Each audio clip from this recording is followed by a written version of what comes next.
শুভ সকাল বন্ধুরা, কেমন আছেন আপনারা? তো দেখেন কত সুন্দর সবুজ আর সবুজ। আর আজকে এক সপ্তাহ পরে রোদ উঠছে আবার আর কি।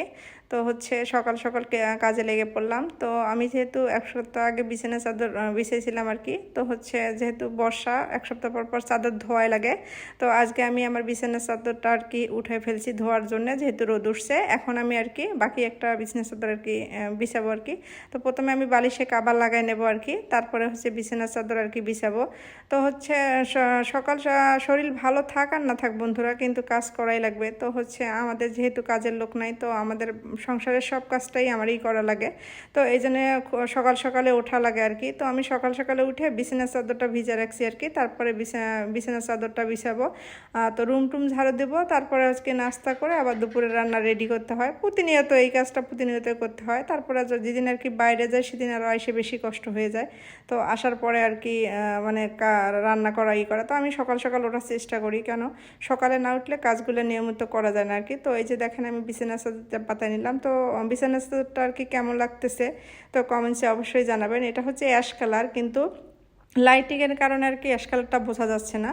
তো আমার কিন্তু খুব একটা পছন্দের কালার এটা আর কি। তো আপনাদের কেমন লাগছে অবশ্যই কমেন্টস করে জানাবেন আর কি। তারপরে আমি পাটিটা উঠানোর পরে রুমটা আর কি ঝাড়ু দিয়ে নেব। তো বন্ধুরা, মেয়েদের কিন্তু হচ্ছে সকালটা শুরু হয় কাজ দিয়ে এবং শোয়ার আগ পর্যন্ত আর কি কাজ করতে হয়। তো এটা হচ্ছে রেগুলারের একটা রুটিন।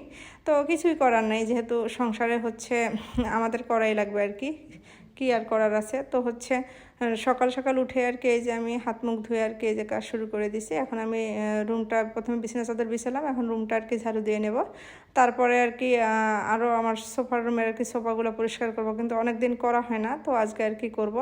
তো টাইসের রুম কিন্তু প্রতিনিয়ত ঝাড়ু মানে পরিষ্কার না করলে কিন্তু হাঁটা যায় না, মানে একটু পানি পড়লে না মুছলে হাঁটা যায় না আর কি। ওখানে স্লিপ কাটার ভয় থাকে, পড়ে যাওয়ার ভয় আছে।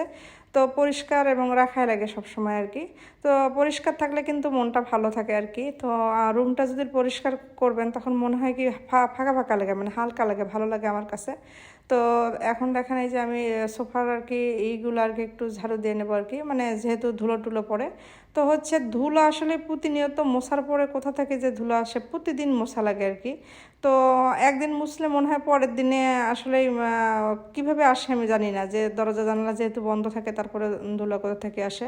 তো প্রতিনিয়তই মশা লাগে, যেহেতু এটা হচ্ছে ফিক্স সোফা, মানে কাভারগুলো ধোয়া যায় না, এই জন্য বেশি সমস্যা। যে একটা স্পট পড়ে গেলে সেটা কিন্তু উঠান যাবে না। তো আমার তারপরেও এর উপর দিয়ে আমার একটা কাভার কেনা লাগবে, মানে সবসময় ব্যবহার করার জন্যে। কেন যে ফিক্স সোফা যেহেতু ধোয়া যায় না, তো সেক্ষেত্রে আর কি কাভার দিয়েই করলে আর কি ভালো। তো আমার সোফাটা কীরকম লাগছে অবশ্যই কমেন্টস করে জানাবেন আর কি।